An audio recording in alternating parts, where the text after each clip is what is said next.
한국이 독창적이라고요? 그건 웃기는 주장입니다. 중국 베이징에서 동아시아 역사를 연구하는 중국인 교수는 이렇게 단언했습니다. 그는 한국을 중국 문화의 부속품으로 여겨왔습니다. 한글부터 시작해 음식, 예술, 건축까지 모두 중국의 영향을 받은 모방품이라고 믿고 있었죠. 하지만 최근 한국의 문화와 역사가 전 세계적으로 주목받는 현실에 그는 분노했습니다. 이 모든 것은 진짜가 아니다. 중국에서 가져온 것을 포장한 것일 뿐. 그는 이를 증명하기 위해 한국행 비행기에 올랐습니다. 그가 마주한 한국의 진짜 모습은 과연 그의 신념을 뒤흔들었을까요? 오늘의 사연, 바로 시작하겠습니다. 저는 리웨이라고 합니다.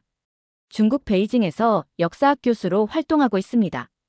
저의 전공은 동아시아 역사, 그 중에서도 중국 중심의 문명 발전사입니다.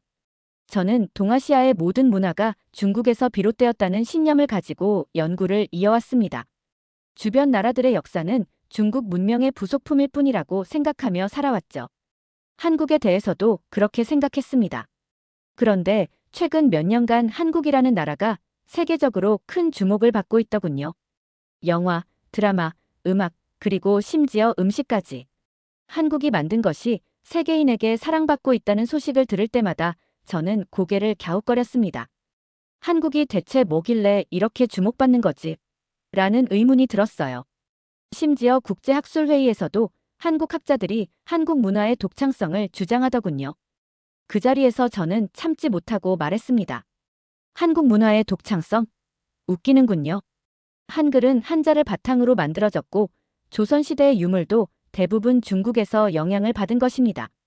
독창성이라니 말도 안 됩니다. 제 발언에 회의장은 조용해졌지만 한국 학자는 여전히 자신만만한 표정을 짓고 있었습니다. 그 모습에 저는 더욱 화가 났습니다. 귀국 후 저는 친구들과 저녁을 먹으며 그 일을 이야기했습니다. 한국 사람들이 자신들이 독창적이라면서 자랑하는데 사실 전부 중국 덕분 아닌가. 그걸 증명하기 위해 한국에 가보려고 한다. 그러자 친구들은 웃으며 말했어요. 굳이 한국까지 가야 하냐? 그들이 그렇게 믿고 싶으면 믿게 두지. 하지만 저는 고집을 꺾을 수 없었습니다. 직접 가서 한국 문화의 뿌리가 중국에 있음을 확인하고 그것을 입증할 증거를 가져오겠다고 다짐했죠. 그래서 저는 한국행 비행기 표를 끊었습니다. 목적은 분명했습니다. 한국이 자랑하는 모든 것들이 사실은 중국의 유산임을 찾아내는 것이었죠. 한국 사람들은 그것을 알게 되면 더 이상 자신들의 문화를 자랑하지 못할 거라고 생각했습니다. 동아시아 역사 속에서 중국은 언제나 중심에 있었고 주변국들은 그 그림자 아래 있었습니다. 그런데 한국이 중국의 문화를 모방한 채 세계적으로 주목받는 현실은 제 자존심을 건드렸습니다. 그래서 이를 바로 잡아야겠다는 사명감마저 들었어요. 출발 당일, 저는 비행기 안에서 한국 관련 기사를 읽었어요. K-팝 스타들이 세계 무대에서 공연하고 한식이 미슐랭 가이드에 오르는 기사가 넘쳐났습니다. 기사에 달린 댓글을 읽으면서 점점 화가 났습니다. 한국 음식은 건강하고 세련됐다. 한국은 창의적이고 발전적인 나라야. 이런 말들을 읽을 때마다 제 속이 뒤집혔습니다. 비행기가 인천공항에 착륙했을 때 저는 마음속으로 다짐했습니다. 이곳의 문화는 중국의 유산일 뿐이라는 것을 밝히고야 말겠다. 인천공항에 도착한 순간부터 저는 뭔가 이상하다고 느꼈습니다. 공항은 깨끗하고 정돈된 분위기였으며 효율적으로 운영되고 있었습니다. 분명히 첫 인상은 좋았지만 겉만 번지르르 할 뿐이라고 넘기려 했습니다. 짐을 찾고 공항 철도를 타러 가는 동안에도 제 머릿속에는 오로지 한국의 문화가 중국의 영향을 얼마나 받았는지 조사하는 계획만 가득했어요. 공항 철도를 탔을 때 열차 안의 조용한 분위기가 제게 약간의 충격을 주었습니다. 중국의 대도시 지하철에서는 언제나 소음이 넘쳐나곤 했는데 여기는 달랐죠. 사람들이 휴대폰으로 무언가를 보거나 조용히 책을 읽는 모습이 이채로웠어요. 물론 이것도 단순히 외형적인 모습일 뿐이라고 넘겼습니다. 서울역에 도착해 숙소로 이동한 뒤 첫날 일정을 정리했어요. 제 첫 번째 방문지는 경복궁이었죠. 한국에서 가장 상징적인 전통 건축물이라 불리는 곳이니 중국 건축의 흔적을 발견하기에 완벽한 장소라고 생각했습니다. 경복궁에 도착하니 사람들이 꽤 많았어요. 특히 한복을 입고 사진을 찍는 사람들로 붐볐는데 외국인 관광객들도 그 옷을 입고 즐기는 모습을 보며 저도 모르게 피식 웃었습니다. 중국의 한푸에서 기원한 옷을 이렇게 자랑스러워하다니. 이런 생각을 하며 궁궐 내부로 발걸음을 옮겼습니다. 정문을 지나자마자 웅장한 경회루가 눈에 들어왔어요. 연못과 함께 조화를 이루고 있는 건축물의 모습은 인상적이었지만 저는 곧 경계심을 가다듬었죠. 가이드 투어를 들을까 망설이다가 마침 한 무리의 단체 관광객이 가이드의 설명을 듣는 모습을 보고 발걸음을 멈췄습니다. 가이드의 첫마디는 의외로 간결했습니다. 경복궁은 조선 왕조의 중심이었던 궁궐로 1395년에 처음 지어졌습니다. 당시 한국 고유의 건축 방식과 유교적 이상이 담겨 있는 공간입니다. 저는 그 말을 듣고 속으로 어처구니가 없다는 생각이 들었어요. 고유의 건축 방식, 유교라면 당연히 중국에서 가져온 거잖아.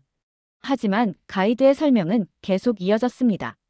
그는 경복궁의 공간 배치와 자연과의 조화를 강조하며 이를 한국만의 독창적인 해석이라고 설명했습니다. 저는 한 번도 그런 식으로 생각해 본 적이 없었기에 황당했습니다. 관광객들 사이에서 가이드의 말을 들으며 궁궐을 돌아다니던 중 갑자기 한 중년 남성이 제게 말을 걸었습니다. 안녕하세요. 어디서 오셨나요? 저는 잠시 머뭇거리다가 대답했습니다. 중국에서 왔습니다. 조선시대 건축을 연구하기 위해 방문했어요. 그러자 그는 친절하게 미소를 지으며 말했습니다. 경복궁은 우리나라 전통 건축의 정수라고 할 수 있습니다. 조선의 문화와 철학이 담겨 있죠. 특히 자연과의 조화가 중요하다고 여겼던 조선의 건축 사상이 잘 반영되어 있습니다. 저는 속으로 그게 다 중국에서 배운 거 아닌가 라고 생각하며 대화에 적당히 맞장구를 쳤습니다. 하지만 그의 태도는 지나치게 진지했습니다. 그는 마치 경복궁이 세계적으로도 독보적인 건축물인 것처럼 이야기하고 있었어요. 그때 마침 복원에 대한 이야기가 나왔습니다. 그는 일제강점기 동안 파괴된 경복궁의 복원 과정을 간략히 설명했는데 저는 그 말을 듣자마자 흥미를 잃었습니다. 결국 복원된 건물이라면 원래 모습은 아니겠네. 역사적 가치는 반감될 수밖에 없지. 저는 그에게 대놓고 말했습니다. 복원이라면 원래 모습과는 다른 점이 많을 것 같은데요. 그러면 이곳의 역사적 의미도 퇴색되지 않을까요? 그는 잠시 멈칫하더니 단호한 목소리로 대답했어요. 그렇지 않습니다. 경복궁은 건물의 형태가 아니라 그 속에 담긴 정신과 철학이 중요한 곳입니다. 일제강점기 동안 많은 부분이 훼손되었지만 우리는 우리 스스로 복원하며 그 가치를 되살렸죠. 저는 그의 말을 이해하기 어려웠습니다. 역사적 가치는 원본에 있어야 하는데 복원된 건물에 대해 이렇게 열정을 보이는 것이 낯설었거든요. 경복궁을 떠나며 저는 생각이 많아졌습니다. 한국 건축이 중국의 영향을 벗어나지 못했을 것이라고 확신했지만 가이드와 한국인의 설명은 제가 간과했던 부분들을 짚어주는 듯 했습니다. 하지만 제 결론은 여전히 확고했어요. 결국 한국의 문화는 중국의 영향을 받은 것이고 독창성은 과장된 것일 뿐이다. 다음 목적지는 한글 박물관이었습니다. 사실 한글에 대해 특별히 관심이 있었던 것은 아닙니다. 오히려 한글은 한자에서 파생된 단순한 문자 체계일 것이라고 여겼습니다. 제가 이곳을 방문한 이유는 단 하나였습니다. 한국인들이 한글을 세계적으로 자랑스러워하는 것을 보며 그 자부심이 과장된 것인지 직접 확인하고 싶었기 때문이었죠. 박물관 입구에 들어서자 훈민정음이라는 단어가 크게 쓰인 벽면이 눈에 띄었습니다. 안내문에는 이렇게 적혀 있었죠. 훈민정음은 모든 사람이 쉽게 배우고 사용할 수 있도록 만들어진 과학적이고 혁신적인 문자 체계입니다. 그 문구를 보고 피식 웃음이 나왔습니다. 모든 문자는 기본적으로 백성을 위한 것 아닌가. 한글만 특별하다는 건 자랑하기 위한 미화 아니야. 가벼운 마음으로 전시를 둘러보기 시작했습니다. 그런데 점점 제 눈이 커지기 시작했어요. 한글의 창제 과정과 철학에 대한 설명이 생각보다 구체적이었거든요. 특히 세종대왕이라는 왕이 문자 창제를 주도했다는 사실이 충격적이었습니다. 한자를 사용하는 데 익숙했던 지배층의 반대를 무릅쓰고 문맹자들도 쉽게 배울 수 있는 문자를 만들었다는 이야기는 처음 듣는 것이었어요. 전시를 따라 걷다 보니 한글의 독특한 구조가 자세히 설명된 코너에 도달했습니다. 초성, 중성, 종성으로 이루어진 체계적인 조합 방식이 굉장히 논리적으로 보였죠. 가이드 영상에서 나온 한 설명이 특히 인상 깊었어요. 훈민정음은 음운학의 원리를 바탕으로 만들어졌습니다. 각 글자는 발음 기관의 모양을 본떠 만들어졌으며 이것이 세계적으로 유일무이한 특징입니다. 저는 의아했어요. 발음 기관, 사람의 신체 구조까지 고려한 문자라고. 머리로는 그럴듯하다고 생각하면서도 여전히 의심이 남았습니다. 다음으로 이동한 공간에서는 훈민정음의 창제 배경이 영상으로 재현되고 있었습니다. 왕이 백성을 위해 문자를 만드는 과정에서 겪었던 고뇌와 저항, 그리고 최종적으로 완성된 문자가 백성들 사이에서 어떻게 확산되었는지가 담겨 있었죠. 그러던 중 박물관 직원 한 명이 다가왔습니다. 전시를 잘 보고 계신가요? 저는 그에게 물었습니다. 한글이 완전히 독립적인 문자라고 하기엔 한자의 영향을 받았을 것 같은데요. 그는 잠시 생각하더니 차분히 대답했습니다. 물론 조선은 한자를 사용하던 문화권에 속해 있었어요. 하지만 한글은 한자의 대체물이 아니라 전혀 다른 목적으로 창제된 독립적인 문자입니다. 발음 기호의 독창성과 백성을 위한 실용성은 기존 한자와는 완전히 다릅니다. 저는 여전히 의구심을 품고 있었지만 그의 자신감 넘치는 태도는 무언가를 숨기려는 것이 아니라는 느낌을 주었습니다. 그래서 더 이상 반박하지 않았어요. 마지막 전시 공간에 도착했을 때 저는 전혀 예상하지 못한 자료를 보게 되었습니다. 전 세계 학자들이 한글의 독창성과 실용성에 대해 연구하고 발표한 논문들이 전시되어 있었어요. 특히 유네스코에서 문맹 퇴치를 위한 이상적인 문자로 한글을 평가한 기록이 인상적이었습니다. 한글 박물관을 나서며 머릿속이 복잡했습니다. 한글의 구조와 창제 배경이 놀랍긴 했지만 아직까지 제게는 한국의 독창성을 입증하기에는 충분하지 않았죠. 이번엔 전통 음악인 판소리를 체험할 차례였습니다. 제가 듣기로는 판소리는 한국의 고유 음악이라고 하지만 결국 중국의 악기와 곡조에서 영향을 받았을 것이라고 생각했어요. 공연장은 생각보다 소박한 규모였습니다. 좌석이 꽤 많았지만 대부분이 꽉 차 있었고 공연 시작 전부터 사람들의 기대감이 느껴졌어요. 공연이 시작되자 조명이 어두워지고 무대 중앙에 단출한 소리꾼과 고수가 등장했습니다. 그 순간 공연장이 조용해지며 긴장감이 감돌았습니다. 소리꾼이 첫 소리를 내자마자 저는 무언가가 달랐다는 걸 느꼈어요. 판소리의 첫 음은 깊고도 강렬했어요. 마치 영혼 깊은 곳에서 울리는 소리를 뿜어내는 듯 했죠. 고수의 북소리는 소리꾼의 목소리와 완벽하게 조화를 이루며 이야기에 생동감을 더했습니다. 소리꾼은 춘향가의 한 장면을 연기하며 노래를 불렀습니다. 춘향과 이몽룡의 애틋한 사랑, 그리고 이별의 아픔이 그의 목소리에 담겨 있었습니다. 특히 춘향이 이몽룡을 떠나보내며 외치는 대목에서는 공연장에 있던 사람들이 모두 숨을 죽이는 듯 했어요. 저는 그 감정이 전달되어 가슴이 먹먹해지는 것을 느꼈어요. 이건 내가 예상했던 것과 완전히 다른데, 판소리가 이야기와 감정을 전달하는 강력한 매체라는 것을 깨닫는 순간이었습니다. 특히 소리꾼의 목소리는 악기를 사용하지 않고도 그 어떤 오케스트라보다 강렬한 감동을 주었습니다. 한 번도 경험해보지 못한 새로운 예술 형태였죠. 공연이 끝나고 박수 소리가 공연장을 가득 채웠습니다. 공연이 끝난 후에도 여운이 가시지 않았어요. 한국 전통 문화에 대한 자료를 좀 더 깊이 알아보기 위해 한국민속박물관을 찾았습니다. 이곳은 다양한 유물을 통해 한국의 전통적인 생활 방식과 역사를 엿볼 수 있는 공간이라고 했습니다. 박물관에 도착하니 전시관 안에는 고유한 문양과 독특한 형태의 유물들이 질서정연하게 배치되어 있었어요. 처음엔 그저 흥미롭게 관찰하며 기록을 남겼죠. 하지만 어느 한 유물 앞에서 발걸음을 멈췄습니다. 유물의 문양이 어디서 많이 본 듯 낯익었거든요. 중국에서 흔히 볼 수 있는 연꽃 문양과 매우 비슷해 보였기 때문이었습니다. 가이드에게 물어봤습니다. 이 유물의 문양은 중국에서 유래된 게 아닌가요? 가이드는 미소를 지으며 단호하게 대답했습니다. 아니요. 이 문양은 한국 고유의 상징성을 지닌 것으로 독자적으로 발전한 디자인입니다. 저는 그 말을 쉽게 믿을 수 없었어요. 중국의 문화적 영향을 부정하려는 한국의 자부심이 느껴졌기 때문입니다. 그래서 더 깊이 추궁했습니다. 하지만 이 패턴은 중국에서 아주 흔히 볼 수 있는 연꽃 문양과 매우 유사합니다. 어쩌면 한국이 이를 가져다 썼을 가능성도 있지 않습니까? 가이드의 얼굴에 잠시 긴장감이 스쳤습니다. 그렇게 생각하실 수도 있지만 이 문양은 삼국시대 때부터 발전한 고유한 것입니다. 그 순간 저는 더욱 반발심이 생겼습니다. 한국이 중국 문화를 도용해 놓고도 고유 문화라고 주장하다니. 이건 그냥 넘어갈 일이 아니야. 박물관을 나오면서 저는 언론사에 제보를 결심했습니다. 한국이 전시 중인 유물 중 일부가 중국의 문화를 도용한 것일 가능성이 높다.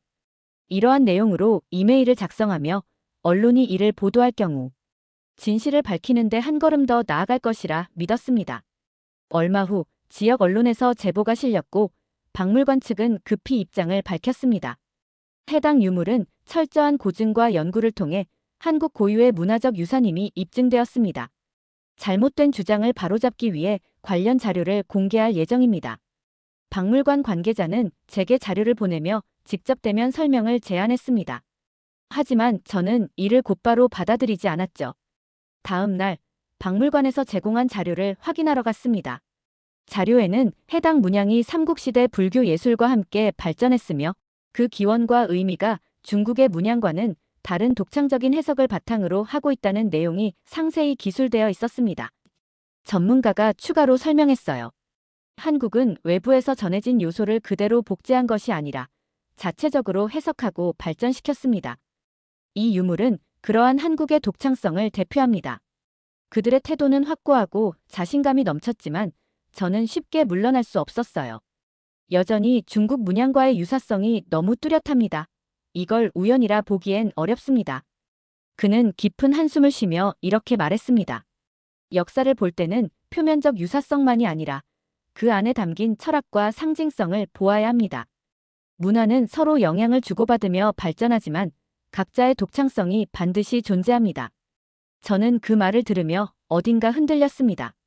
하지만 그들의 논리를 완전히 받아들이기엔 자존심이 허락하지 않았죠. 한국에 온 지 2주가 지나도 저는 서울 도심 한복판에서 여전히 적응하지 못하고 있었어요. 처음 한국에 대해 떠올렸던 이미지는 사라지고 도시 곳곳에서 보이는 발전된 모습에 충격을 받았기 때문입니다. 제가 배운 한국은 전쟁으로 폐허가 된 후 국제사회의 도움 없이는 아무것도 하지 못하던 가난한 나라였습니다. 하지만 지금의 모습은 완전히 달랐죠. 거리를 지나는 사람들은 세련된 옷차림을 하고 있었고 대형 쇼핑몰과 첨단 기기들이 곳곳에 배치된 모습은 제가 상상하던 한국과는 전혀 달랐습니다. 한국에 대한 제 인식은 전쟁과 가난에서 벗어나지 못한 나라였고 중국의 도움 없이는 지금의 위치에 설 수 없었을 것이라고 믿고 있었거든요. 하지만 눈앞에 보이는 한국은 그런 저의 고정관념을 완전히 뒤집고 있었어요. 제가 한국에 대해 배웠던 내용들은 주로 과거의 침략과 순환의 역사에 초점이 맞춰져 있었습니다. 그래서인지 지금 눈앞에 펼쳐진 한국의 현실은 전혀 설명되지 않았죠. 어떻게 이렇게 발전했는지, 어떻게 이렇게 세련된 사회를 만들었는지 이해가 되지 않았습니다. 이 나라가 과연 혼자 힘으로 이렇게 된 걸까? 아니면 미국이나 다른 국가들의 도움으로 이렇게 성장한 걸까? 제 머릿속에서 질문들이 꼬리에 꼬리를 물기 시작했습니다. 그러던 중 현지 연구원과의 일정이 있던 날 그가 뜻밖의 장소를 제안했습니다. 리웨이 교수님, 시간이 되신다면 6.25 전쟁 기념관을 방문해 보시는 게 어떨까요? 한국의 현대사를 이해하는데 좋은 기회가 될 겁니다. 처음에는 탐탁치 않았습니다. 전쟁과 관련된 내용은 이미 알고 있다고 생각했기 때문입니다. 그러나 그의 권유를 완강히 거절하기에는 무리가 있었어요. 결국 저는 기념관 방문 일정을 받아들였습니다. 기념관에 도착했을 때 저는 웅장한 건물의 규모와 차분한 분위기에 먼저 놀랐어요. 입구에서부터 전쟁 당시의 상황을 생생히 담은 사진과 영상들이 저를 압도했습니다. 1940~50년대의 한국 사진을 보며 저는 당시의 참혹함을 실감할 수 있었죠. 완전히 파괴된 도시, 배고픔에 시달리는 사람들, 잿더미 속에서 희망을 찾으려 애쓰던 모습들. 이 정도로 심각한 상황에서 어떻게 지금의 한국이 나올 수 있었지? 그때까지도 저는 머릿속으로 미국과 외국의 도움이 있었겠지라고 스스로를 설득했습니다. 그러나 그 다음 전시구역에서 본 내용은 저의 생각에 큰 균열을 가져왔습니다. 기념관에서는 한국이 전쟁 후 복구와 경제적 성장을 이뤄낸 과정을 세세히 설명하고 있었어요. 특히 새마을 운동이라는 구역에서 보여준 내용은 저를 멈춰 세웠습니다. 전쟁으로 폐허가 된 시골 마을들에서 사람들이 스스로 마을을 복구하고 농업 생산성을 높이고 인프라를 재건하는 사진들이 전시되어 있었습니다. 맨손으로 돌을 나르고 길을 닦는 모습은 저에게 깊은 인상을 남겼죠. 전시된 설명문에는 이렇게 쓰여 있었습니다. 새마을 운동은 정부의 주도로 시작되었으나 국민들의 자발적인 참여와 노력 없이는 불가능한 일이다. 한국은 외부의 도움을 넘어 스스로의 힘으로 일어서고자 했다. 저는 쉽게 받아들이지 않았습니다. 저걸로 다 해결됐다고. 결국엔 외부의 자금과 기술이 있었으니 가능한 거 아니었나. 그런데도 머릿속에서는 기념관의 내용들이 계속 맴돌았습니다. 왜 중국은 비슷한 시기에 이런 걸 하지 못했지? 우리도 충분히 자원이 있었는데. 그날 기념관에서 나오는 길, 저는 연구원에게 말했습니다. 그래도 한국은 외부의 도움 없이는 절대 불가능했을 겁니다. 미국과 일본의 지원이 없었다면 여기까지 올 수 없었겠죠. 그는 저를 쳐다보며 조용히 대답했습니다. 교수님, 외부의 도움은 어디나 존재합니다. 하지만 그걸 기회로 삼아 성공할지는 결국 자신들의 몫입니다. 제 머릿속은 복잡한 생각으로 가득 차 있었습니다. 이 나라의 사람들이 가진 특별함이 무엇인지 알아봐야 한다고 생각했습니다. 한국의 현대사와 발전의 비밀을 더 깊이 탐구하지 않으면 안 될 것 같았어요. 며칠 후 저는 더 깊은 이해를 위해 새마을운동 기념관을 방문했습니다. 현대 한국 농촌의 발전에 대해 많은 이야기를 들었지만 실제로 어떤 방식으로 이루어졌는지 직접 확인하고 싶었죠.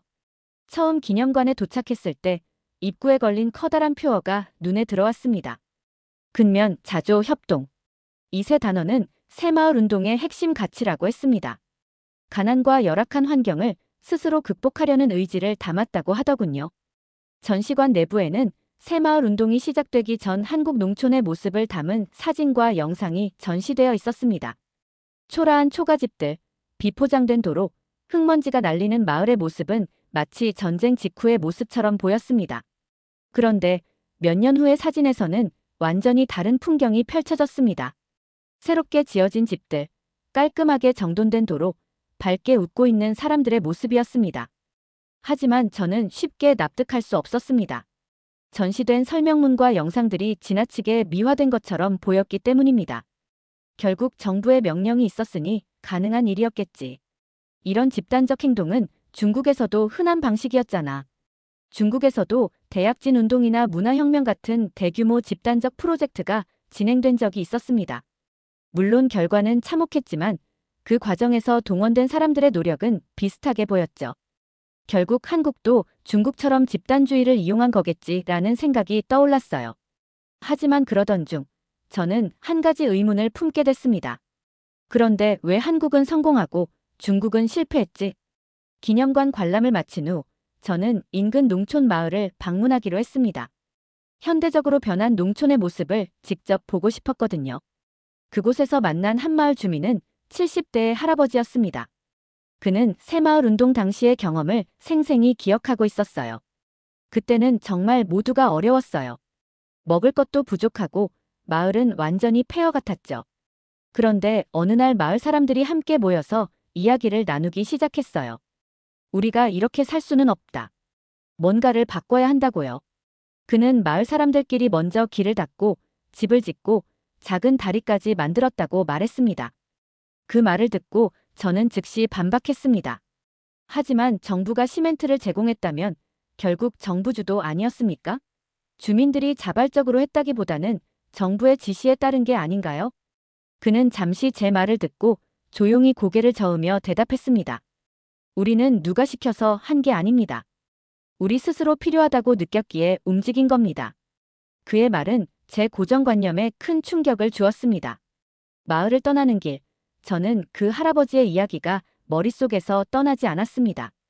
정말로 스스로 했다고?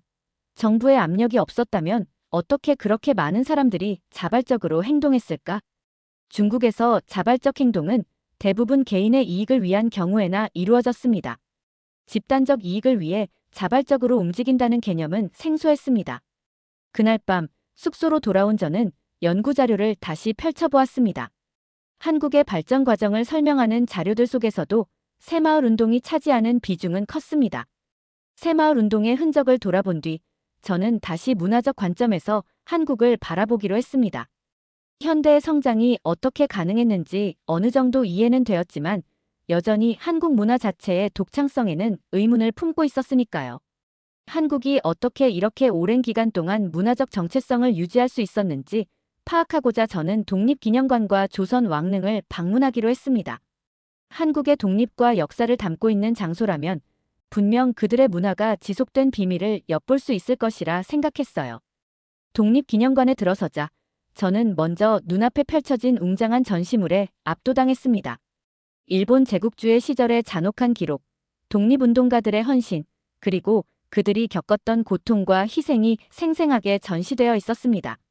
하지만 제 머릿속에는 여전히 다른 질문이 남아 있었죠. 이 모든 저항과 독립운동도 결국 중국의 영향을 받은 것 아닐까? 만약 중국이 일본과 맞섰던 역사가 없었다면 한국도 버티지 못했을 텐데. 다음 날 저는 조선 왕릉을 방문했습니다. 이곳은 유네스코 세계유산으로 지정된 장소로 한국의 전통 건축과 문화를 보존하는 데 중요한 역할을 했다고 들었습니다. 왕릉의 입구에 들어서자 조용하면서도 엄숙한 분위기가 저를 사로잡았습니다. 나무들이 늘어선 길을 따라 걷다 보니 한국의 전통 건축물이 자연과 조화를 이루며 세워져 있는 모습이 보였죠. 이건 중국에서 온 영향이겠지. 처음에는 그렇게 생각했습니다. 하지만 가이드의 설명을 듣다 보니 제 생각이 흔들리기 시작했습니다. 조선 왕릉은 한국의 자연 철학과 전통적인 공간 설계가 반영된 곳입니다. 왕릉을 둘러싼 산세와 나무의 배치는 자연과의 조화를 고려한 결과죠. 이는 한국 고유의 철학에 기반한 설계입니다. 가이드의 설명을 들으면서 저는 문득 중국의 왕릉들과 한국의 왕릉 사이의 차이를 떠올렸습니다. 중국의 왕릉은 웅장하고 권위적이라면 한국의 왕릉은 조용하고 소박하지만 동시에 자연과 어우러지는 특별한 감각이 있었어요. 정말 한국 문화가 중국과는 다른 독창성을 가지고 있는 걸까? 아니면 그저 과거의 영향을 잘 포장했을 뿐일까? 저는 여전히 그 답을 찾지 못했습니다. 하지만 분명한 건 제가 한국 문화에 대해 가볍게 생각했던 태도는 조금씩 흔들리고 있다는 점이었습니다. 한국에서의 마지막 날이 밝았습니다. 짐을 챙기며 저는 이번 여정 동안 겪었던 일들을 떠올렸습니다.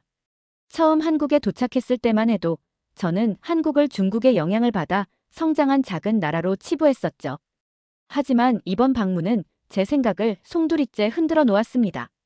공항으로 향하는 길, 차창 밖으로 지나가는 서울의 풍경을 바라보았습니다. 도시 곳곳에 현대적 건물과 전통적 요소가 조화를 이루는 모습이 인상적이었어요. 공항에 도착하자 이번 여정을 함께하며 많은 도움을 준 현지 연구원이 저를 배웅 나와 있었습니다. 그는 따뜻한 미소로 저를 맞이하며 말했어요. 리웨이 교수님, 이번 여정이 어떠셨나요? 기대하신 바를 이루셨는지 궁금합니다. 저는 잠시 망설이다 솔직하게 대답했습니다. 솔직히 저는 한국에 오기 전까지 한국 문화가 이렇게 독창적일 줄 몰랐습니다. 하지만 아직 제 생각을 완전히 바꾸지는 않았습니다. 다만 한 가지 확실한 건 한국은 중국의 영향만을 받은 나라라고 말하기 어려울 것 같다는 겁니다. 그는 고개를 끄덕이며 이해한다는 듯 웃었습니다. 모든 걸 한 번에 받아들이기는 어렵겠죠. 하지만 교수님께서 새로운 시각을 가지신 것만으로도 큰 진전이라고 생각합니다. 그의 말에 저는 씁쓸한 미소를 지으며 고개를 끄덕였습니다. 한국은 분명 제가 기대했던 것 이상으로 복잡하고 흥미로운 나라였습니다. 역사적으로 힘들었던 시기를 겪으면서도 자신들만의 문화를 지키고 지금의 세계적인 위상을 만들어낸 것은 결코 우연이 아니었죠. 머릿속은 여전히 혼란스러웠습니다. 한국의 문화와 역사가 중국의 영향을 받았던 것은 사실입니다. 이번 여정에서 느낀 점은 그 영향을 단순히 흡수하는 데 그치지 않고 자신들만의 방식으로 재해석해 새로운 것을 만들어냈다는 점이었습니다. 중국으로 돌아가면 저는 이번 여정에서 느낀 모든 것을 다시 정리할 것입니다. 하지만 한 가지는 분명합니다. 한국은 제가 생각했던 것보다 훨씬 복잡하고 독창적인 나라라는 점입니다. 이번 여정은 저 자신에 대한 도전이었습니다. 한국에서 얻은 경험들은 앞으로도 오랫동안 제 머릿속에서 떠나지 않을 것입니다. 이곳에서 만난 사람들, 보았던 문화와 역사, 그리고 느꼈던 모든 것들이 저를 더 깊이 고민하게 만들었으니까요. 한국을 떠나며 저는 이렇게 다짐합니다. 제가 아직 모르거나 이해하지 못한 것들을 다시 공부하고 새로운 시각으로 이 나라를 바라보겠다고 말이죠. 그리고 언젠가 다시 이곳을 찾아 오늘 느꼈던 혼란스러운 감정의 해답을 찾고 싶습니다. 두 번째 사연 시작합니다. 한국은 우리를 구했을 뿐 아니라 다시 살아가는 법을 가르쳐 주었습니다. 우리는 언젠가 이 은혜를 갚을 수 있기를 간절히 바랍니다. 비록 지금은 작고 불안한 발걸음을 내딛고 있지만 당신들이 보여준 희망을 따라 천천히 나아가고 있습니다. 당신들이 남긴 기억은 우리가 다시 일어설 수 있는 이유가 되었고 그로 인해 우리는 하루하루를 버텨내고 있습니다. 저희는 영원히 기억할 것입니다. 당신들이 떠나며 보여준 미소와 따뜻한 손길은 저희에게 잊을 수 없는 약속과도 같습니다. 우리는 이곳에서 다시 만날 날을 기다리며 당신들이 항상 행복하고 건강하시길 진심으로 기원합니다. 그리고 우리에게 준 사랑을 우리도 언젠가 누군가에게 전할 수 있기를 바랍니다. 당신들을 평생 잊지 않겠습니다. 정말 감사합니다, 한국. 이라고 말하는 여성이 있습니다. 대체 무슨 사연인지 오늘 사연 바로 시작하겠습니다. 안녕하세요. 저는 레일라입니다. 튀르키예 남부의 작은 도시 안타키아에서 평범한 삶을 살고 있었어요. 제 남편 케말과 10살 난 아들 무스타파, 그리고 2살배기 딸 아일린과 함께 아침 식사를 준비하던 그날 아침을 영원히 잊을 수 없습니다. 2023년 2월 6일, 모든 것이 끝난 듯 느껴졌던 그 순간을 말이죠. 아침은 항상 가족과의 소중한 시간입니다. 케말은 식탁에서 신문을 읽으며 커피를 마셨고 무스타파는 그 옆에 앉아 숙제를 정리하고 있었어요. 저는 딸아이의 머리를 묶어주며 흥얼거리고 있었죠. 그때였습니다. 처음에는 지진 경고음인지 알 수 없던 소리가 들렸고 땅이 미세하게 흔들리는 듯 했어요. 하지만 몇 초도 되지 않아 집 전체가 거대한 파도 위에 떠 있는 것처럼 요동치기 시작했습니다. 저는 딸을 안고 본능적으로 방구석에 웅크렸습니다. 무스타파, 케말. 두 사람의 이름을 불렀지만 폭발음 같은 소리와 함께 벽이 무너지며 우리의 시야를 가로막았어요. 집이 무너져 내리면서 공기가 갑자기 뿌옇게 변하고 제 귀에는 마치 세상이 부서지는 소리만 들렸습니다. 저와 딸은 간신히 방 한쪽에 갇혔고 저는 무스타파와 케말의 목소리를 들을 수 없었죠. 우리가 살아남을 수 있을까? 아니, 남편과 아들은 무사할까? 그 질문이 머릿속을 떠나지 않았습니다. 그러나 두려움과 공포에 사로잡힐 시간이 없었습니다. 저는 곧바로 아일린을 감싸 안으며 최대한 숨을 고르려 노력했어요. 폐허 속에서 어두움과 먼지는 저를 질식시킬 듯 했지만 아이를 보호해야 한다는 생각이 저를 붙잡아 주었죠. 시간은 지나지 않았습니다. 혹은 지나갔다고 느껴지지 않았습니다. 저는 무너진 집의 잔해 속에서 하늘이 아닌 천장의 조각들만 보며 가만히 누워 있었어요. 아이가 울음을 터뜨렸지만 저는 그 울음소리가 살아있다는 증거라며 스스로를 위로했습니다. 그러나 시간이 흐르며 딸은 울음을 멈췄고 저는 딸의 작은 숨소리가 점점 희미해지는 듯 느껴졌어요. 이대로 죽을 수는 없다는 생각에 온몸으로 잔해를 밀어내려고 했지만 제 힘은 어둠 속으로 빨려 들어가는 것처럼 무력했습니다. 그렇게 몇 시간이 흘렀을까요? 아니, 며칠이 흘렀을까요? 제 몸은 점점 마르고 굶주림이 몰려왔습니다. 주변에서는 간헐적으로 울음소리와 비명소리가 들려왔지만 곧이어 침묵이 찾아오곤 했습니다. 저는 폐허 속에 갇힌 이들의 마지막 목소리를 듣고 있다는 끔찍한 생각에 사로잡혔죠. 그때 어렴풋이 외부에서 들려오는 목소리가 있었습니다. 살아있는 사람이 있습니까? 소리를 내주세요. 저는 본능적으로 여기 있어요. 제발 살려주세요. 라고 외쳤습니다. 그러나 목이 마르고 피로가 쌓인 탓에 제 목소리는 거의 들리지 않았을 것입니다. 절망에 빠져 다시 침묵하려던 그때 자네가 움직이는 소리가 들렸습니다. 먼지가 날리고 희미한 빛이 제 눈앞으로 들어왔어요. 힘내십시오라는 목소리가 들렸습니다. 시간이 흐르고 조심스럽게 파헤쳐진 잔해 너머로 두 눈이 마주친 사람은 한국인 구호대원이었습니다. 그는 저를 보며 괜찮습니다. 당신과 아기는 안전하게 구조될 것입니다 라고 말했어요. 그 말은 단순한 위로가 아니라 제게 생명을 다시 불어넣는 주문과도 같았죠. 제 심장은 다시 뛰기 시작했고 저는 아일린을 껴안으며 간신히 미소를 지었어요. 잔해 속에서 손이 뻗어들어와 우리를 꺼내주던 순간 저는 눈물이 멈추지 않았습니다. 밖으로 나왔을 때 밝은 햇빛이 제 눈을 찌를 정도였죠. 공기가 탁했지만 폐허 속에서 나온 후 처음 느끼는 바람은 마치 다른 세상 같았어요. 그들은 저를 들것에 올리고 아일린을 조심스럽게 안고 있었습니다. 아기의 얼굴을 보니 먼지투성이었지만 다행히 숨을 고르고 있었습니다. 저는 그 순간 아일린이 살아있다는 사실에 다시 눈물을 쏟았습니다. 정말 감사합니다. 제가 작은 목소리로 말하자 한 구호대원이 고개를 끄덕이며 미소를 지었어요. 아이는 괜찮습니다. 우리는 형제의 나라를 돕기 위해 왔습니다. 형제의 나라라는 말이 낯설었지만 그들의 태도에서 진심이 느껴졌어요. 그 말 한마디가 얼마나 따뜻하게 다가왔는지 모릅니다. 이국에서 온 사람들이 저를 가족처럼 대하고 있다는 느낌은 정말 말로 표현하기 힘든 감정이었습니다. 그들은 저를 다른 생존자들이 모여있는 임시 거주지로 데려갔습니다.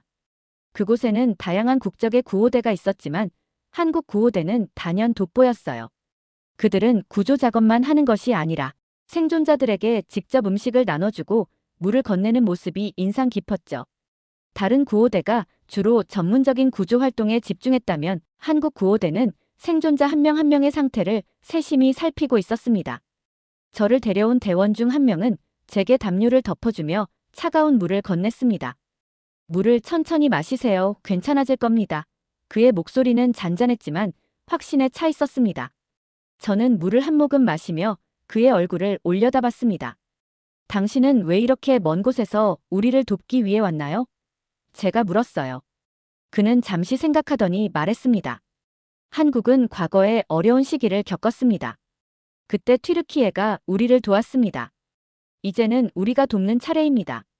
그의 말이 끝나기도 전에 제 눈에서는 또다시 눈물이 흘렀습니다. 저는 그들이 의무적으로 온 것이 아니라 진심으로 우리를 돕기 위해 왔다는 것을 느낄 수 있었어요. 대피소에 도착한 후 아일린은 의료진의 검사를 받았습니다. 그들의 손길은 조심스러웠고 세심했습니다. 저는 한 대원이 아기를 쓰다듬으며 강한 아이네요. 금방 괜찮아질 겁니다라고 말하는 것을 들었어요. 그 말 한마디에 제 마음은 조금씩 가벼워졌습니다. 그날 밤 저는 거주지의 한 구석에서 아일린을 안고 있었습니다.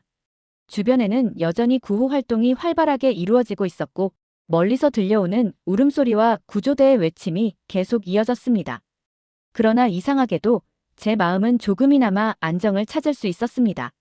한국 구호대원들이 보여준 친절함과 헌신이 제게 그런 안정감을 준 것 같았죠. 그들의 태도는 구조와 지원을 넘어선 무언가가 있었습니다. 그들이 단순히 전문성을 갖춘 구호대원이 아니라 가족처럼 생존자를 대하고 있다는 것이 느껴졌어요. 형제의 나라라는 말이 그저 상투적인 표현이 아니라는 것을 깨달았습니다. 그들은 진심으로 우리가 괜찮아지기를 바라고 있었어요. 임시 거주지에서의 생활은 고통과 위로가 뒤섞인 시간이었습니다. 가족을 잃은 이들의 울음소리와 절망 속에서도 한국 구호대는 우리에게 잊을 수 없는 희망의 빛이 되어주었죠. 아일린은 한국 구호대의 보살핌 덕분에 조금씩 안정을 되찾고 있었습니다. 하지만 제 마음속엔 여전히 무거운 돌덩이 같은 불안감이 자리 잡고 있었어요. 무스타파와 케말, 그들이 잔해 속 어딘가에서 저를 기다리고 있을지도 모른다는 생각이 끊임없이 저를 괴롭혔죠. 어느 날 대피소에 새로운 생존자가 구조되었다는 소식이 들렸습니다. 구조된 사람의 이름이 발표될 때 저는 숨을 멈췄습니다. 그러나 무스타파나 케말의 이름은 들리지 않았어요. 저는 참을 수 없었습니다. 저를 잔해 속으로 데려가 주세요. 제 가족을 찾아야 해요. 한국 구호대원들에게 간절히 부탁했습니다. 그들은 제 요청에 당황했지만 제 눈에서 결단과 절박함을 읽은 듯 보였습니다. 한 구호대원이 말했습니다. 위험하지만 당신이 정말 원한다면 저희가 함께 할게요. 하지만 잔해 속에서 침착해야 합니다. 저는 고개를 끄덕이며 감사를 표했습니다. 아일린은 다른 생존자들과 함께 대피소에 남겨졌고 저는 구호대와 함께 잔해로 향했습니다. 그곳은 말로 표현할 수 없는 혼란 그 자체였습니다. 부서진 건물들과 흩어진 잔해, 그리고 아직도 구조되지 못한 사람들을 찾는 대원들의 긴박한 움직임이 이어지고 있었죠. 저는 무스타파와 케말이 마지막으로 있었던 방을 기억하며 대원들에게 위치를 설명했습니다. 그들은 즉시 해당 지역을 파헤치기 시작했습니다. 잔해를 뒤지는 동안 제 마음은 절망과 희망 사이를 오갔습니다. 시간이 지나도 아무것도 발견되지 않았고 저는 점점 더 초조해졌어요. 그러나 대원들은 단 한순간도 포기하지 않았습니다. 한 대원이 여기서 소리가 들립니다. 라고 외치는 순간 저는 심장이 멎는 줄 알았습니다. 우리는 다급히 잔해를 걷어내며 소리의 근원을 찾았어요. 하지만 발견된 것은 제 가족이 아니라 이웃집 할머니였습니다. 그녀는 겁에 질린 얼굴로 잔해 속에서 울고 있었습니다. 대원들은 조심스럽게 구조하며 그녀의 상태를 확인했습니다. 저는 안타까움과 동시에 적어도 한 생명이 더 구해졌다는 사실에 작은 위안을 느꼈죠. 하지만 제 가족은 여전히 찾을 수 없었습니다. 시간이 점점 흐르면서 구조 작업은 점점 힘들어졌고 대원들의 얼굴에도 피로가 묻어났습니다. 한 대원이 저에게 다가와 말했습니다. 우리는 계속 노력할 것입니다. 당신이 원하는 대로 끝까지 함께하겠습니다. 그들의 말은 제게 큰 힘이 되었어요. 그날 저녁 저는 아일린을 재우고 조용히 한 구석에 앉아 있었습니다. 모든 것이 멈춘 듯한 정적 속에서 제 귀에는 여전히 무스타파의 목소리가 들리는 듯했죠. 그들이 어딘가에서 고통스러운 시간을 보내고 있을지도 모른다는 생각이 제 마음을 조각내고 있었습니다. 한국 구호대의 한 대원이 저를 발견하고 조용히 다가왔어요. 그는 무릎을 꿇고 제 손을 가만히 잡으며 말했습니다. 괜찮습니다. 슬퍼해도 됩니다. 그게 잘못된 게 아닙니다. 그의 말은 진심이었지만 저는 고개를 저으며 대답했습니다. 괜찮지 않아요. 제 아이는 어디 있는지조차 모르는데 어떻게 괜찮을 수 있죠? 그는 잠시 저를 바라보다가 한 가지 이야기를 들려주었습니다. 제가 한국에서 구조대원이 되었던 이유는 제 가족이 과거에 비슷한 일을 겪었기 때문입니다. 잃어버린 사람이 있는 고통을 알고 있기에 저는 그 마음을 잊지 않으려고 이 일을 선택했습니다. 그러니 저도 당신의 마음을 조금은 이해할 수 있습니다. 눈물이 끊임없이 났지만 제게 굉장히 큰 위로가 되었습니다. 다음 날 마을 사람들이 자발적으로 복구 작업에 동참하기 시작했습니다. 저도 가만히 원망만 할 수는 없다는 생각에 아일린을 맡기고 손을 걷어붙였어요. 무너진 벽돌을 치우고 사용할 수 있는 자재를 모으며 각자의 자리에서 최선을 다했습니다. 한국 구호대는 이런 움직임을 이끌어내는 중심에 있었죠. 그들은 언제나 미소를 잃지 않았고 우리의 손길을 하나하나 격려했습니다. 저는 복구 작업을 하면서 처음으로 내 손이 다시 쓸모있다는 느낌을 받았어요. 잔해 속에 갇혀있을 때와는 달리 제 손끝에서 무언가가 만들어지고 있다는 사실이 저를 조금씩 바꾸어 놓았습니다. 내 손으로 뭔가를 만들 수 있다면 다시 살아갈 수도 있을 거야. 제 안에서 작은 희망이 피어오르는 것을 느꼈습니다. 그날 밤 한국 구호대는 생존자들을 위해 작은 모닥불 자리를 마련했어요. 불빛 아래에서 사람들은 서로의 얼굴을 마주보며 다시 살아갈 방법을 이야기했죠. 그 자리에서 한 대원이 조용히 말했습니다. 우리는 돕기 위해 이곳에 왔습니다. 하지만 우리가 더 많이 배우고 있습니다. 여러분의 강인함이 우리에게 용기를 줍니다. 그의 말은 마치 제 마음속 깊은 곳을 어루만지는 듯 했습니다. 당신들이 아니었다면 우리는 아직도 절망 속에 빠져 있었을 거예요. 그 말은 제게도 진심이었습니다. 그들이 우리를 단순히 구해준 것이 아니라 우리 자신을 구할 방법을 가르쳐주고 있었어요. 그날 밤 저는 아일린을 품에 안고 중얼거렸습니다. 우리는 일어설 수 있을 거야. 무스타파와 케말도 어딘가에서 우리를 응원하고 있을 거야. 비록 가족을 찾는 여정은 아직 끝나지 않았지만 저는 처음으로 앞으로 나아갈 용기를 얻었습니다. 한국 구호대가 이곳에서의 마지막 날을 맞이했다는 소식이 퍼졌습니다. 그들은 10일간 쉬지 않고 우리와 함께 잔해를 파헤치고 생존자를 구했으며 우리를 위해 쉼터와 기본 시설을 마련해 주었죠. 그러나 이제 그들도 떠날 준비를 하고 있었습니다. 모두가 그들의 떠남을 실감하지 못한 듯 보였어요. 이 폐허 속에서 우리의 손을 잡아준 유일한 사람들이었기에 그들이 없어진다는 것은 다시 혼자 남겨질 것 같다는 불안을 불러일으켰습니다. 사람들은 모여서 조용히 그들의 헌신에 대해 이야기했고 그들에게 무엇이라도 감사의 뜻을 전하고 싶어 했습니다. 그날 오후 구호대는 거주지 한가운데에 모두를 모았습니다. 마지막 인사를 전하기 위한 자리였죠. 그들은 구조 작업을 통해 생존자 8명을 구했지만 남은 피해자들을 모두 구하지 못한 데 대한 아쉬움을 느끼고 있었습니다. 구호대 대장은 침착한 목소리로 말을 시작했습니다. 여러분, 우리는 이제 떠날 시간이 되었습니다. 짧은 시간이었지만 이곳에서 여러분과 함께했던 시간은 우리에게도 잊을 수 없는 기억으로 남을 것입니다. 여러분은 우리에게 강인함과 연대의 가치를 보여주셨습니다. 우리가 할 수 있는 일이 더 많지 않았다는 점이 안타깝지만 여러분이 앞으로 서로를 돕고 다시 일어설 것을 믿습니다. 그의 말에 곳곳에서 울음소리가 들려왔습니다. 저 역시 그들의 말이 가슴에 깊이 와닿았습니다. 그들은 단순히 구조 작업을 하러 온 이방인이 아니었어요. 그들은 우리의 형제였고 우리와 함께 고통을 나눈 사람들이었습니다. 구호대원들은 한 명 한 명 우리와 작별 인사를 나누었습니다. 그들은 생존자들에게 다가가 진심 어린 위로의 말을 건넸고 고개를 숙이며 작별의 인사를 전했습니다. 제가 대장을 찾아가 작별 인사를 전했을 때 그는 제 손을 꼭 잡으며 말했습니다. 레일라 씨, 당신은 이미 충분히 강한 사람입니다. 앞으로 어떤 어려움이 와도 당신의 아이와 마을 사람들을 위해 버틸 수 있을 겁니다. 저는 울먹이며 대답했습니다. 당신들이 아니었다면 우리는 여기까지 올 수 없었을 거예요. 형제의 나라라는 말이 무슨 뜻인지 이제야 알 것 같습니다. 그들이 떠나는 시간이 다가오자 임시 거주지에 있던 사람들은 모두 길가에 모여 그들을 배웅했어요. 구호대는 차량에 올라타기 전 마지막으로 손을 흔들며 말했습니다.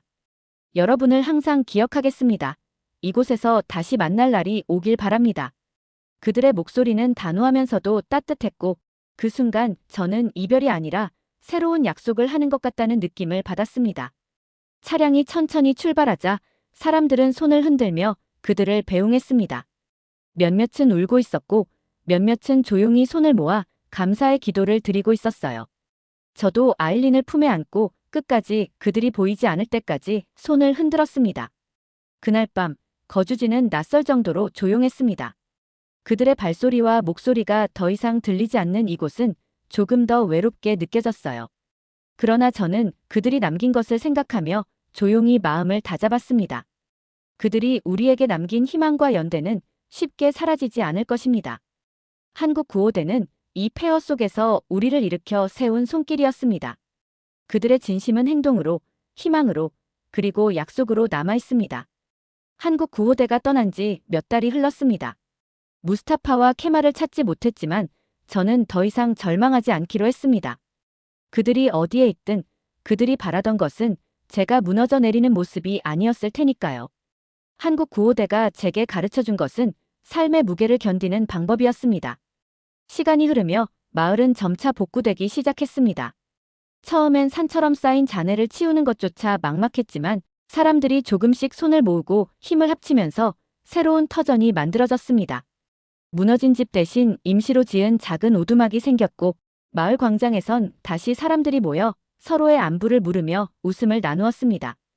우리는 이곳을 다시 우리 집으로 만들 거야. 한 주민이 제게 그렇게 말했을 때 저는 깊이 고개를 끄덕였죠. 그 말은 살아남은 우리 모두가 함께 나누는 약속처럼 들렸습니다. 아일리는 놀라울 정도로 강했어요. 그녀는 다른 아이들과 어울려 그림을 그리고 마을 한쪽에서 재건 작업을 돕는 어른들에게 물을 나르며 활짝 웃었습니다. 어느 날 저는 조용히 앉아 한국 구호대에게 편지를 쓰기로 마음먹었습니다. 그들이 우리를 위해 보여준 헌신과 사랑을 평생 잊을 수 없어서였죠. 그들이 떠난 이후에도 그들의 말과 행동이 우리 삶에 어떤 영향을 미쳤는지에 대해 늦게나마 전하고 싶었습니다. 형제의 나라 한국 구호대에게. 저는 레일라입니다. 당신들이 보여준 헌신과 사랑은 저와 우리 마을 사람들의 삶에 깊이 새겨져 있습니다. 우리는 그날 이후에도 매 순간 당신들의 따뜻한 미소와 손길을 떠올리며 살아가고 있습니다. 처음 우리를 위해 자네 속을 헤치고 들어왔을 때 저는 희망을 잃은 상태였습니다. 사랑하는 가족과 집, 모든 것을 잃었다고 느꼈고 제가 다시 일어설 수 있을지 확신이 없었습니다. 그러나 그 혼돈 속에서 저희를 붙잡아 주셨고 우리가 포기하지 않도록 도와주셨습니다. 생명을 구하는 손길은 구조의 의미를 넘어 우리 마음속 깊은 곳에 삶의 이유를 다시 심어주었습니다. 한국 분들이 보여준 것은 단순히 기술적인 지원이 아니었습니다. 여러분은 우리와 함께 울었고 우리와 함께 웃었습니다. 잃어버린 가족을 찾지 못해 무너질 듯한 마음에도 저를 다독이며 당신은 강합니다. 우리는 끝까지 함께할 것입니다라고 말해주셨습니다. 그 한마디는 제가 지금도 매일 마음속에서 되뇌는 말이 되었습니다. 우리 마을은 조금씩 복구되고 있습니다.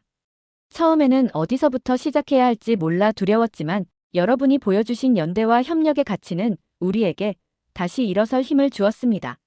마을 사람들은 서로를 돕기 시작했고 작은 임시집들이 세워지며 다시 삶의 불빛이 켜지고 있습니다.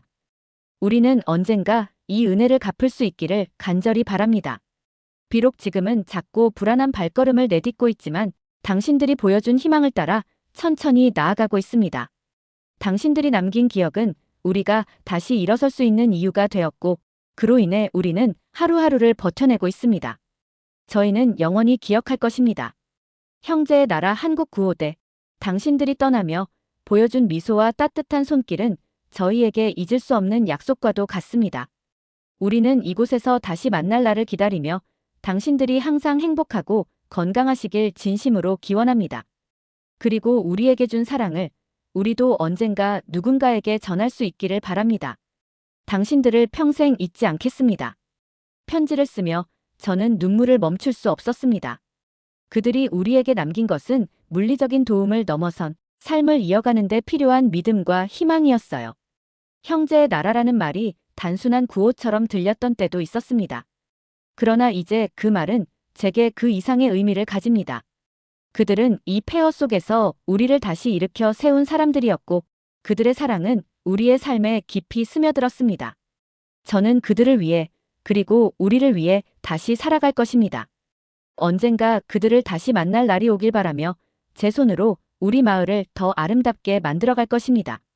그들이 남긴 흔적은 우리가 살아가는 매 순간마다 빛이 되고 있습니다. 형제의 나라 한국은 우리를 구했을 뿐 아니라 다시 살아가는 법을 가르쳐 주었습니다. 평생 잊지 않겠습니다. 정말 감사합니다, 한국. 오늘 사연이 재미있으셨다면 구독과 좋아요, 알림 설정까지 부탁드립니다. 더 재미있는 사연으로 돌아오겠습니다. 이상 감동탐험이었습니다.